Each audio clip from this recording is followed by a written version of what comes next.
lesson, we are going to brute force password of high level security of DVWA. So let's get started. Open your web browser, go to DVWA, then scroll down below, choose DVWA settings, then select a security level to high and click on submit button. Thereafter, go to brute force button. So configure your Bubsuit proxy and browser proxy. Here we are going to see source of this page.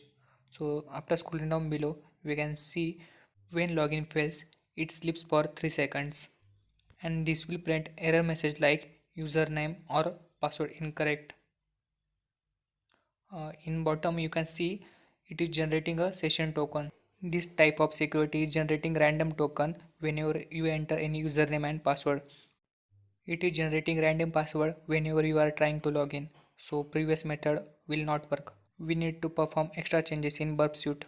Now in DVWA, open brute force page, then open your Burp Suite, turn on the interception, then again refresh this page. So we have successfully captured the request. Now go to project options, click on sessions, then click on add in session handling rules. Here you can give any name for this rule. Then in rule action, add a new role, choose a run a macro, then select a macro, click on add. Here we need to find URL where we are trying to brute force. So this is our URL dvw/vulnerability/brute and this status code is 200. So just choose this URL and click on OK. Now we need to configure items, so click on configure item. Then in custom parameter location in response, click on add. So just search for token. Here copy this user underscore token and paste it into parameter name. Now select value of user token. So this is our value. In start after expression we can see it automatically get assigned value. Now simply click on OK. Then again click on OK.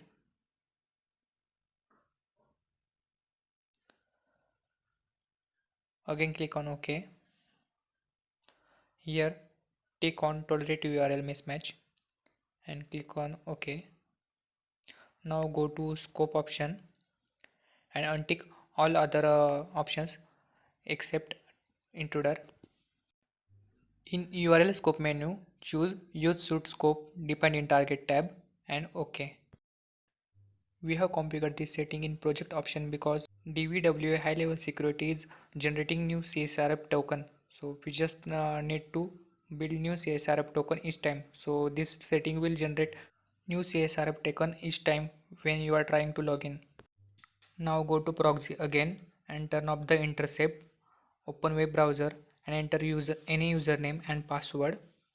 Again open Burp Suite and turn on the intercept. Now try to log in. So here we captured the request. Now go to HTTP proxy, search for parameter tags in brute force URL. So this is brute forcing URL. It contains username, password and token. Just send it to repeater intruder. Then again right click on it and add it to scope, and here click on no. Now turn off the intercept if you want. Then go to intruder, click on positions. Here clear all the flags. Now add attack type as a cluster bomb and add flag in front of username as well as password. Now click on payloads. In payload set payload set 1, then payload type runtime file and choose a dictionary file for user and click on OK. Now again choose payload set 2, set payload type as a runtime file again, then select file your password dictionary. Now click on options. In number of threads make it 1, scroll down below and untick make unidentified baseline request. Again, scroll down below. In grep match option, clear everything. Click on yes. Open web browser. Here we can see, here we are getting incorrect error while we are entering wrong username password. So just enter here incorrect and click on add. It will try to match word incorrect word. So just go to payloads again and start attack. As we have choose incorrect option in grep search, so in right side we can see there is check box. So whenever we are getting incorrect username and password, so there will be tick on checkbox because of this incorrect. When username and password matches, then there will be no checkbox in incorrect field. So we have just sorted it by length. So request which consist greater length, that will be our username and password.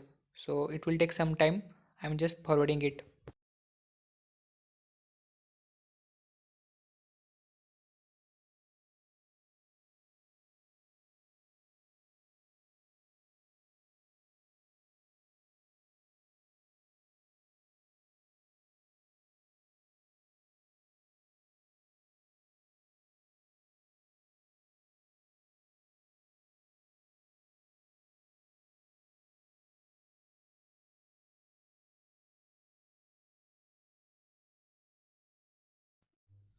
Now as we can see, we got our username and password, admin and password, which have length 4829, and rest other results have length 4786. And also you can check there is no checkbox in incorrect option. So this is how you can brute force username and password of high level DWS security.